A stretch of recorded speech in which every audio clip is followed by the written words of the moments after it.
অনেক শিশু বদজিন দ্বারা আক্রান্ত হয়ে যায়, এক্ষেত্রে করণীয় কি? বদজিন দ্বারা আক্রান্ত হলে রুকিয়া শারইয়া করবেন। রুকিয়া শারইয়া মন্ত্র হচ্ছে কি? শরঈ ঝাড়ফুঁক। শরঈ ঝাড়ফুঁক কি? কোনো গুণীনের কাছে নিতে হবে না, আপনিও পারবেন। আপনার সন্তানকে ঝাড়ফুঁক করবেন। আমি এটার উপরে আলোচনা করেছি গত খুতবাতে, আলোচনা করেছি এবং 10টার মতো টিপস দিয়েছি যে কিভাবে আপনি কি করবেন। তার মধ্যে কয়েকটা বলি।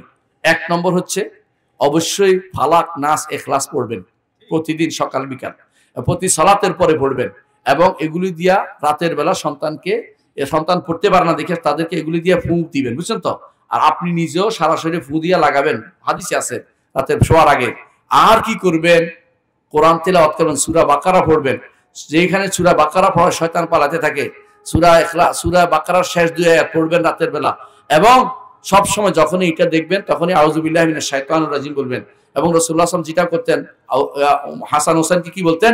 উরিদুকুমা বিকালিমাতিল্লাহি তাম্মাতি মিন কুল্লি আইনিন লাম্মা মিন কুল্লি শাইতানিন ওয়াহাম্মা। এটা পড়ে তাদেরকে ফু দিবেন। হিসনুল মুসলিমে গ্রন্থে এগুলি সবই আছে, সেগুলি শুনে আমার একটা হিসনুল মুসলিম গ্রন্থ আছে, সেটা ইনশাআল্লাহ আপনারা আমল করবেন।